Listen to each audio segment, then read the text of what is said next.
जय श्री सीताराम। मुझे कई सारे दर्शक ये कहते हैं कि सर ऐसा कुछ उपाय बताइए जो कि हमारी इस प्रॉब्लम को सॉल्व कर दे, उस प्रॉब्लम को सॉल्व कर दे। हमें ऐसी प्रॉब्लम है, वो स्वास्थ्य की हो सकती है, कोई कहता है हमें परिवार की प्रॉब्लम है, कोई कहते हैं धन की प्रॉब्लम है, कोई कहते हैं डिफेम या हमारे जो प्रतिष्ठा है उसे कम किया जा रहा है, उसे घाटा हानि पहुंचाई जा रही है। तो ऐसा कोई उपाय बताएं जो कि इन सब चीज़ों में, इन सब समस्याओं में बहुत जल्द राहत दे। तो पहली बात तो मैं ये कहता हूं कि देखें, कुंडली देखना पड़ेगी भाई। कुंडली में अलग अलग व्यक्ति की अलग अलग कुंडली होती है और अलग अलग उसके ग्रहों के अनुसार कारण हो सकते हैं। तो कुंडली देखना तो प्रायोरिटी है, प्राइमरी है। और उसमें कौन से ग्रह कैसे बैठे हैं वो बात करना और फिर उसके आधार पर अकॉर्डिंगली प्रेडिक्शन करना कि भाई इसी समय तक आपकी ऐसी ऐसी समस्या कब होंगी, खत्म होंगी, और फिर कुंडली के अकॉर्डिंग उपाय करना, रेमेडी करना। ये तो प्राइमरी है, प्रायोरिटी है। लेकिन कोई ऐसे भी हैं जिनकी कुंडली नहीं है, जिनके पास बर्थ डिटेल्स नहीं है। और चलिए, बर्थ डिटेल्स है भी तो भी यदि आप कहीं जानना चाहते हैं कि भाई हाँ ऐसा कोई उपाय बताइए जो सबके लिए समान हो और सबके लिए इस प्रकार सारी समस्याओं को या अपनी मनोकामनाओं को या अपनी इच्छाओं को पूरा करने वाला हो, तो मैं यहाँ पर वो उपाय बता रहा हूँ। और वो उपाय नहीं, वो कथा है, वो पूजा है। और वो पूजा, वो कथा है श्री सत्यनारायण भगवान की। शायद आप सभी के घर में श्री सत्यनारायण भगवान की फोटो तो कम से कम होगी, मुझे ऐसा लगता है, ऐसी आशा है। यदि कहीं आप सनातनी हैं या हिंदू हैं, और यदि कहीं नहीं है, होता है भाई, यदि आप आपके मुख्य घर में है लेकिन आप कहीं बाहर रहते हैं जॉब के सिलसिले में, तो वहां पर ना हो, ऐसी स्थिति, पढ़ाई के सिलसिले में रहते हैं, तो आपको अपने घर में सत्यनारायण भगवान की फोटो रखना चाहिए। और मैं कहूंगा हो सके तो वीक में एक बार, वो रविवार का दिन भी हो सकता है, वो सोमवार का दिन हो सकता है, गुरुवार का दिन हो सकता है, उस दिन श्री सत्यनारायण भगवान की कथा या पूजा करें। और यदि वीक में एक बार नहीं कर सकते हैं तो हर पूर्णिमा पूर्णिमा करें। जब भी पूर्णिमा आती है तब आप करें श्री सत्यनारायण भगवान की कथा और पूजा। अब ये कैसे की जाती है, इसकी सही विधि क्या है और इससे क्या होता है, तो मैं तो आपको यहाँ पर बता ही रहा हूँ। लेकिन यदि आप पोथी पढ़ेंगे भी, आप वो जो पुस्तक है श्री सत्यनारायण भगवान की कथा का जो ग्रंथ है, वो जब आप खुद भी पढ़ेंगे तो आपको समझ में आ जाएगा कैसे किया जाना है और इससे हमें क्या मिलता है। फिर भी मैं आपको बता देता हूँ क्या मिलता है, पहले ये बता देता हूँ, क्योंकि पहले जब फल पता चलता है ना तो फिर उत्सुकता, काम करने की इच्छा और ज्यादा बढ़ जाती है।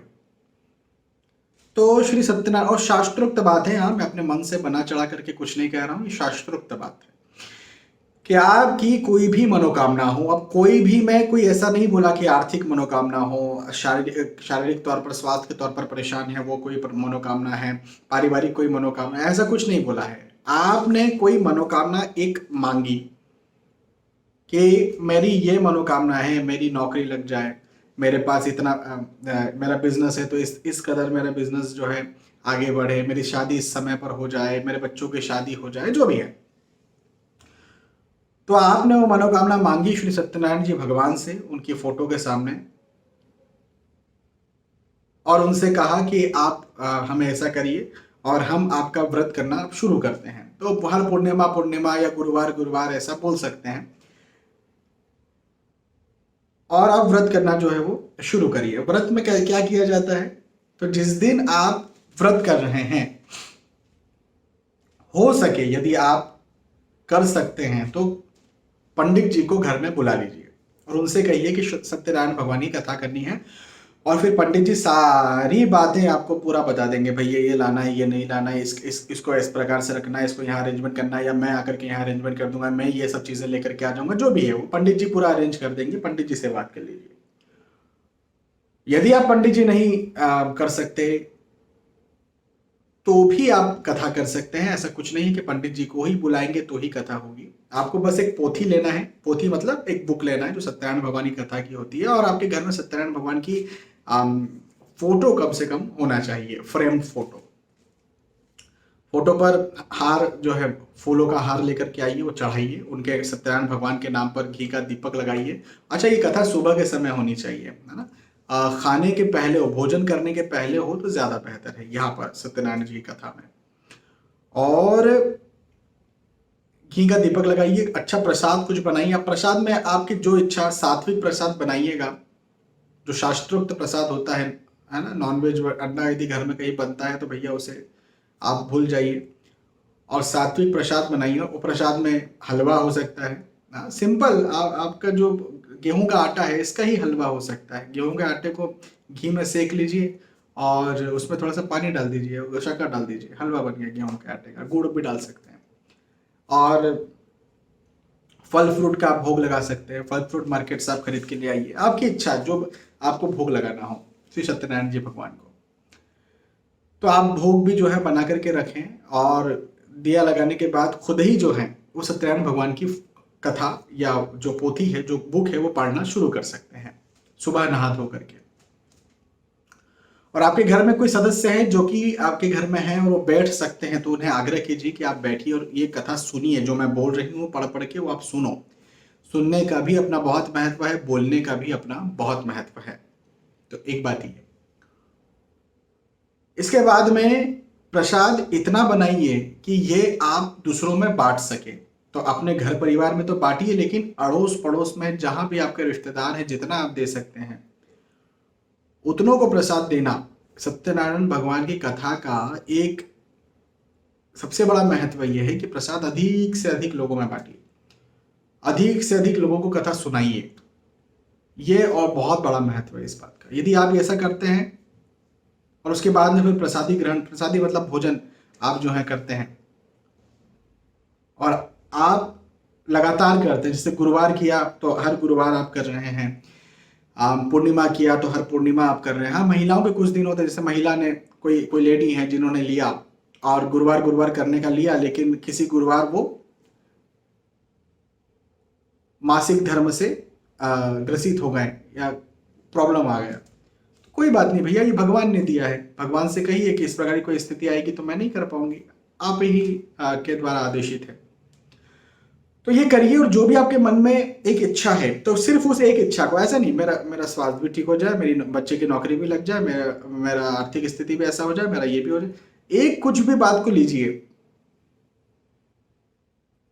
हो सकता है नौकरी हो, तो नौकरी को लेकर के कथा करना शुरू कीजिए। तो आज इस गुरुवार किया, अगले गुरुवार किया, या इस पूर्णिमा किया, अगले पूर्णिमा किया। पारिवारिक शांति को लेकर के आप ये उपाय, ये मंशा के साथ आप सत्यनारायण भगवान की कथा कर सकते हैं, और आप ये लगातार करते हैं तो देखिएगा इसका आपको बहुत फल, बहुत प्रभाव देखने को मिलेगा। मैं फिर दोहरा देता हूं, पंडित जी को भी बुला सकते हैं और उनसे वेल मैनेज्ड, वो तो पूरा मैनेज ही कर देंगे भाई, कर्मकांडी हैं, कर्मकांड पूरा वो जानते हैं पंडित जी, तो मैनेज कर ही देंगे। लेकिन आपको लगता है कि नहीं खर्चा ज्यादा हो रहा है, मैं खुद ही कर लूंगी या कर लूंगा, तो वैसा भी कर सकते हैं। आप जो भी जाति धर्म के हो उससे फर्क नहीं पड़ता है, आप खुद भी कर सकते हैं। हाँ, बस इस बात का ध्यान जरूर रखिएगा कि घर सात्विक आहार बने घर में, नहाए धोए हों, स्वच्छ हों, साफ हों, जिस जगह कर रहे हैं वो जगह साफ हों, स्वच्छ हों, क्लीन हों, मादक चीजें ना हो घर में, शराब वगैरह ऐसी कोई चीजें ना हो घर में, ये बात का जरूर ध्यान रखिएगा। तो इस मंशा से यदि कहीं कथा करते हैं या करवाते हैं पंडित जी को बुला करके, तो बहुत ही जल्द अच्छे परिणाम देखने को मिलते हैं। और उस एक ही मंशा के साथ हर बार कथा करते हैं तो उस मंशा में या उस आपकी इच्छा में, उस मनोकामना में बहुत जल्द पूर्णता मिलती है। और ये फिर मैं दोहरा दूं, ये मैं नहीं कह रहा हूं ये शास्त्रोक्त है, ये शास्त्रों में लिखा हुआ है, और वो बात मैं आप तक बस पहुंचा रहा हूं। कुछ लिखा हुआ था वो आपको मैंने बता दिया, मैंने कुछ नहीं कहा, मैंने अपना दिमाग कुछ नहीं लगाया, है ना। तो करके देखिए, करिए। यदि आप करते हैं तो बहुत अच्छी बात है, लकी हैं आप, आपको पता भी होगा इसका क्या महत्व है और कितना ये अच्छे परिणाम देता है। और यदि आपने नहीं किया आज तक तो करके देखिए, आपको पता चल जाएगा इसका परिणाम। आप किसी के लिए भी कर सकते हैं। आप एक माँ हैं, आप अपने बच्चों के विवाह के लिए कर रहे हैं, आप अपने किसी अपने हस्बैंड के या अपनी वाइफ के स्वास्थ्य के लिए कर रहे हैं, जो भी आपका कुछ भी एक लक्ष्य हो सकता है, तो उस लक्ष्य को लेकर के आप करिए। अपने रिश्तेदारों के लिए आप करना चाहते हैं, आप करिए। अपने देश के लिए करना चाहते हैं, देश में शांति हो, सुकून हो, आप वैसा करिए, जैसी आपकी इच्छा। आपको ज़रूर से उसका लाभ देखने को मिलेगा। हाँ, विश्वास विश्वास विश्वास विश्वास बहुत ज़्यादा ज़रूरी है। बिना विश्वास के सिद्धि नहीं होती है।